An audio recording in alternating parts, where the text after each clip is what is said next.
બ્રહ્માજી કહે છે, હે ભગવાન, તમે નિર્વિકાર છો, સત્ય સ્વરૂપ છો, અવિક્રિયમ સત્યમ અનંતમ. હે પ્રભુ, તમે અનંત છો, આદ્યમ, તમે આદિ પુરુષ, ગુહાશયમ. ગુહા કે છે હૃદયને. સમસ્ત જીવોના હૃદયમાં પરમાત્મા રૂપે, અંતર્યામી ભગવાન રૂપે તમે વિદ્યમાન છો. નિષ્કલમ, તમે અખંડ અતર્ક્ય છો. મન જ્યાં જ્યાં પહોંચે, હે પ્રભુ, તમે પહેલેથી જ ત્યાં પહોંચેલા છો. આપણને એમ કે આપણું મન ત્યાં પહોંચ્યું, તો ભગવાન પહેલેથી ત્યાં છે. એટલે આપણા પ્લાન બધા જાણે, આપણા વિચાર બધા જાણે. જો ભાગવતમાં વર્ણન છે કે પ્રત્યેક જીવની પાછળ સીસીટીવી કેમેરા લાગેલા છે, બધાની વાહે. આપણને એમ હોય કે આપણે પાપ કરવી ને આપણને કોઈ જોતું નથી, હે? તો આ કેમેરાનું વર્ણન સુખદેવજીએ કર્યું છે. કયા કયા કેમેરા લાગ્યા છે આપણી વાહે? પહેલું તો છે આ દિવસ. તો કોઈ કે ભાઈ એમ દિવસે ને એમ રાતે પાપ કરશું, તો રાત ઈ બીજો કેમેરો છે. ત્રીજો છે સંધ્યા. ચોથું છે ચારેય દિશાઓ. હવે તમે વિચાર કરો કે તમે દિશા છોડીને ક્યાં પાપ કરવા જવાના? આ પૃથ્વી, આકાશ, વાયુ, અગ્નિ, સૂર્ય, ચંદ્ર, આ બધા કેમેરા છે, આપણા કર્મોના સાક્ષી. અને જો આ શ્લોક કોઈ વ્યક્તિ સમજી લે ને કે મને કોક જોવે છે, તો જીવનમાં પાપ બધું બંધ થઈ જાય. કોઈ પણ વ્યક્તિ પાપ શું કામ કરે ખબર? એ એમ માનતો હોય કે મને કોઈ જોતું જ નથી. પણ યાદ રાખો, આ બધા સીસીટીવી કેમેરા છે ને આપણું ઓડિયો વિડીયો રેકોર્ડિંગ કરે છે. અને આની હાર્ડ ડ્રાઈવ કોઈ દી ફૂલ થતી નથી, આમાં કોઈ દી વાયરસ આવતો નથી, આ કેમેરા કોઈ દી ફેલ થતા નથી. પણ યમરાજજી આની ઉપર નિર્ણય કરે જીવનો. જ્યારે કોઈનું મૃત્યુ થાય અને જીવ યમરાજ પાસે પહોંચે, ત્યારે આ બધાની સાક્ષી લેવામાં આવે. આણે કયા કયા કર્મ, કારણ કે આપણે ન્યાય ખોટું બોલે, મેં નથી કર્યું.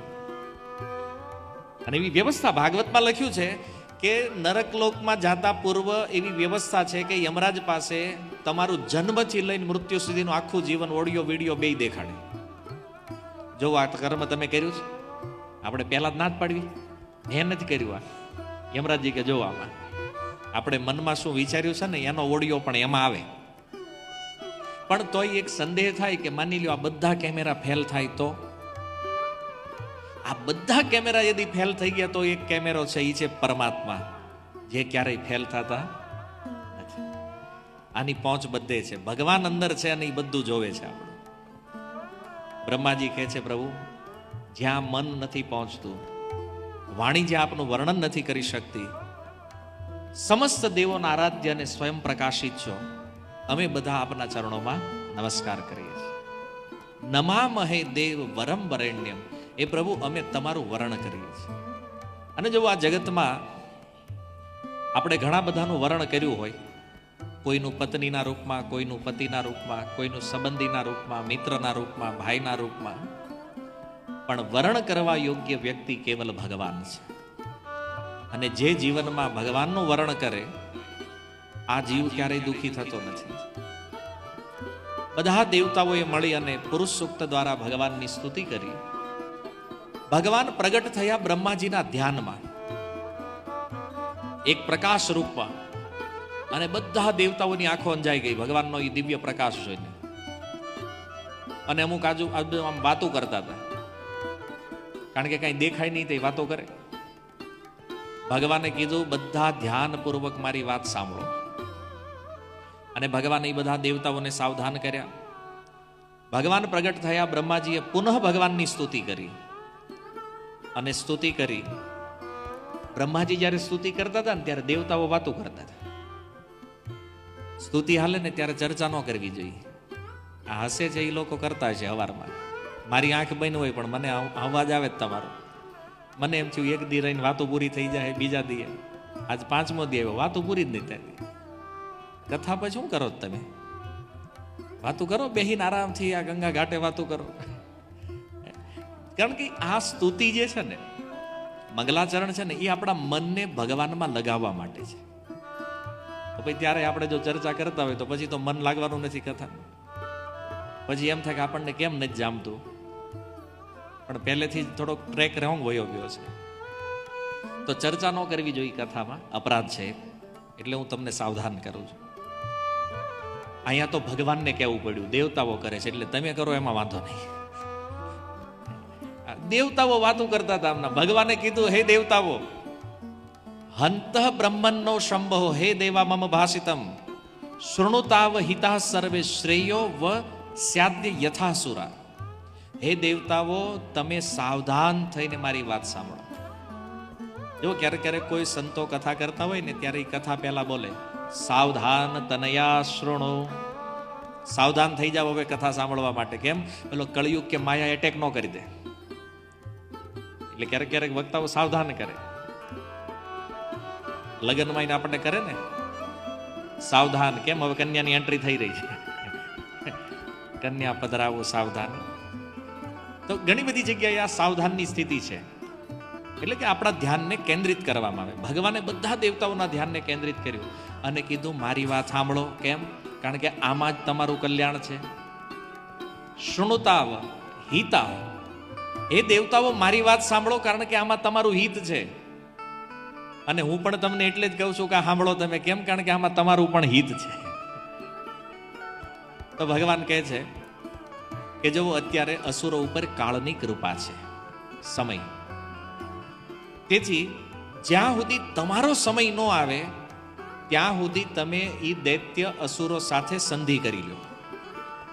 જો આ વિશ્વમાં છે ને ગુણ પ્રમાણે સામ્રાજ્ય હોય. જ્યારે સત્વગુણ પ્રધાન હોય ત્યારે દેવતાઓનું શાસન હોય. જ્યારે રજોગુણ પ્રધાન હોય ત્યારે અસુરોનું શાસન હોય. અને જ્યારે તમોગુણ પ્રધાન હોય ત્યારે દેવતા, યક્ષ, ગંધર્વ ઇત્યાદિ જે લોકો છે, બીજી આસુરી વૃત્તિ જે છે, દાનવો જે છે, એનું સામ્રાજ્ય વધે. તો આપણને ઘણી વાર એમ થાય કે અત્યારે અસુરો ફૂલ્યા ફાલ્યા છે. કેમ? કારણ કે ગુણ ઈ ચાલી રહ્યો છે. અને જ્યારે જેનો સમય હોય ને ત્યારે એનું જ બળ હાલે. સમય પહેલા કોઈનું બળ ચાલતું. તો ભગવાને દેવતાઓને કીધું તમારો સમય નથી અત્યારે. અને સમય ન હોય ને ત્યારે સાયલેન્ટ રહેવાય. આ બુદ્ધિમાની છે. ભગવાને કીધું જ્યાં સુધી તમારો ટાઈમ ન આવે, મતલબ સત્વગુણનું સામ્રાજ્ય જ્યાં સુધી ન આવે ત્યાં સુધી તમે આ દૈત્યો સાથે સલાહ કરી લ્યો, દાનવ સાથે જેની સંધિ કરી લ્યો. ભગવાન સમજાવે છે કે હે દેવો, કાંઈક મોટું કરવું હોય ને તો શત્રુ હારે તે મેળ કરી લેવાય. કામ થઈ જાય પછી ભલે જુદા થઈ જાવ. જો ભગવાન નીતિ બતાવે છે કે ભાઈ કંઈક હવે તમારે મોટું કામ કંઈક કરવું છે, સ્વર્ગ પાછો મેળવવું છે, તો એની યાર સંધિ કરવી પડશે. પણ ઓલા દેવતાઓ કે પ્રભુ અમે એની પાસે જાવું ને તો એ અમને ભાળશે ને ત્યાં તલવાર્યું ખેંચે. એની આગળ સંધિ કરવા જાવું કેમ? ત્યારે ભગવાન એક નીતિ બતાવે છે. ભગવાન કહે છે અહી મુશકવત દેવા યસ્યર્થ પદવીમ ગતે. અહી મુશકવત ન્યાય અનુસાર તમે એની હારે સંધિ કરો. અહી કહે છે સર્પને, મુશક તો તમે જાણો છો ઉંદર.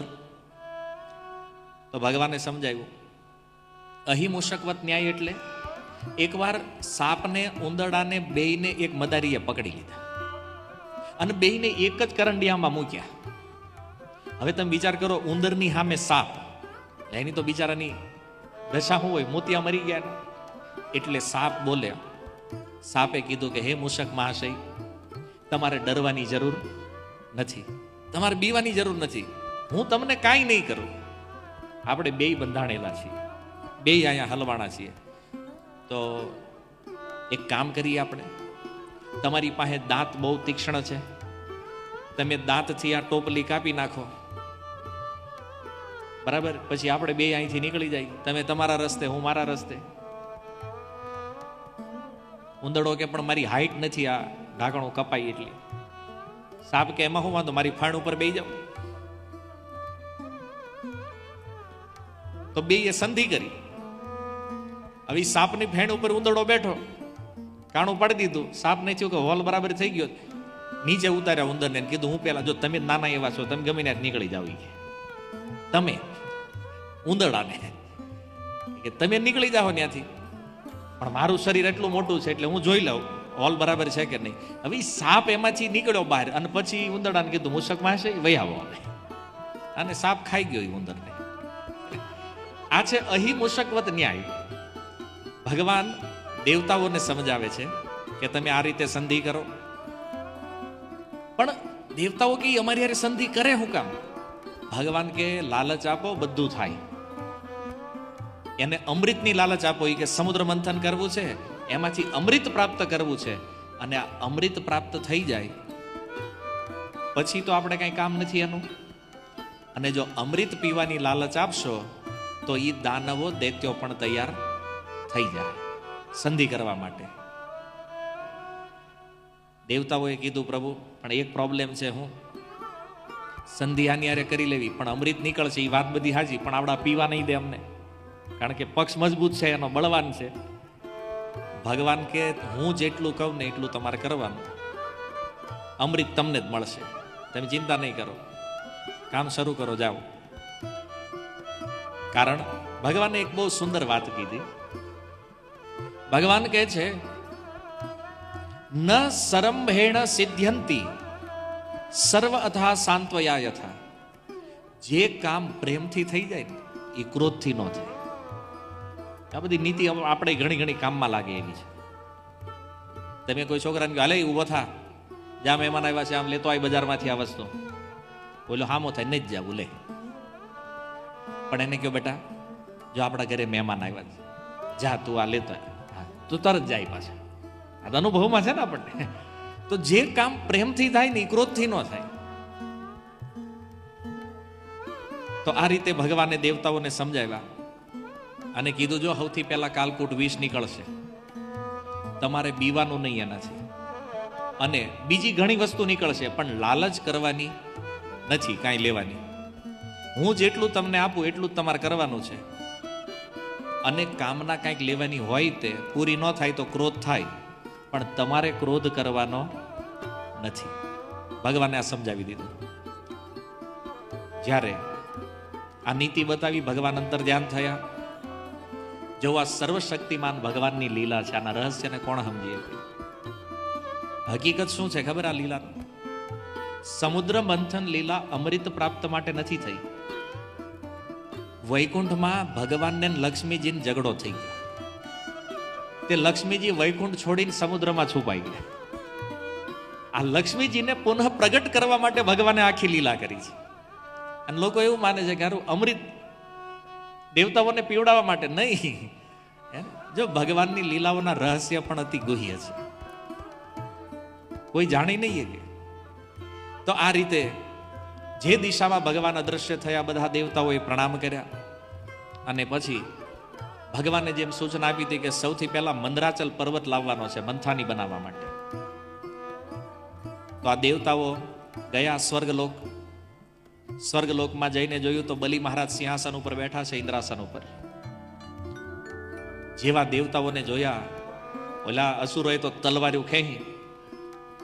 બલિ મહારાજે કીધું શાંતિ, આજે આવડા લડવા નથી આવ્યા, બાંધવા નથી આવ્યા. આ બાંધવાના મૂડમાં નથી દેવતાઓ અત્યારે. ઇન્દ્રને પોતાના સિંહાસન ઉપર બાજુમાં બેહાડ્યા. બલિ મહારાજને પૂછ્યું, ઇન્દ્રદેવ બોલો હું કામે આવ્યા?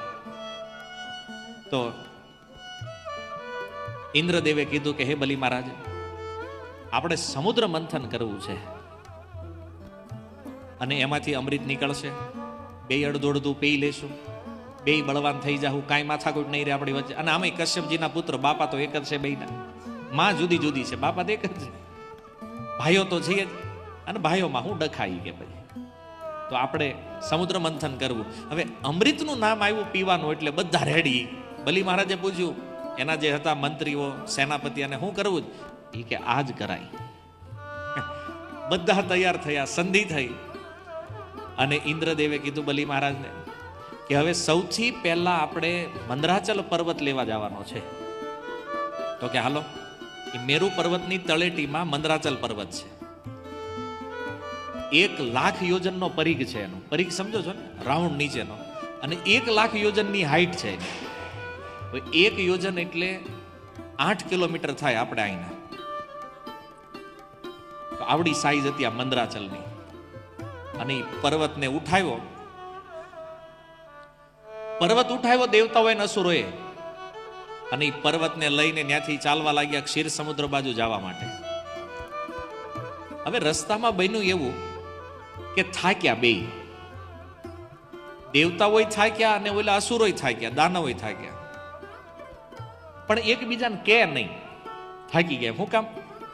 કારણ કે દેવતાઓને એમ થયું કે જો આપણે કહેવું થાકી ગયા તો એ કે આમાં આપણી હલકી થાય, અને ઓલા અસુરોને એમ કે સ્વર્ગ ઉપર આપણું રાજ્ય છે અને આપણે એમ કહેવું અમે થાકી ગયા તો એ કે આમાં આપણી જાય.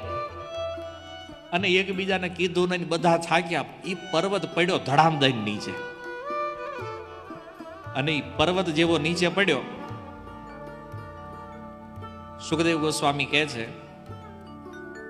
કે અમુક છે ને દોઢ ડાયા હતા એમાં, આમ બધા આમ સાઈડમાં હાલતા હતા, અમુક હાથે, અમુક હેઠે હાલતા હતા, બે હાથ રાખી. એ કે ચૂર્ણયામાં હશે, એ તો ચૂર્ણ થઈ ગયા છે, હેઠે હતા એ. અને ઓલા સાઈડમાં જે હાલતા, કોકના હાથ ભાંગી ગયા, કોઈની કમર ભાંગી, કોઈના પગ ભાંગી ગયા.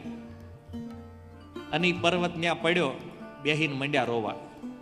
એ કે અરે રે કેટલું મોટું વિઘ્ન આવ્યું, હજી તો સમુદ્ર મંથન ચાલુ નથી કર્યું, આમાં અડધા તો આપણે આમાં મરી ગયા અંદર, હેઠે ને હેઠે. અને અડધા હતા એ બધા ભાંગે તૂટેલામાં સારું કોઈ નથી. દેવતાઓએ ભગવાનને યાદ કર્યા. ભગવાન ગરુડજીને લઈને ત્યાં આવ્યા. ભગવાને જોયું ચૂર્ણયામાં સમહતા ભારેણ કનકાચલ. આ ભારના કારણે આજે બધાની ભાંગતૂટ થઈ હતી. ભગવાને એક અમૃતમય દ્રષ્ટિ ફેરવી અને બધાને પહેલા કરતા પણ વધારે શક્તિશાળી બનાવી દીધા.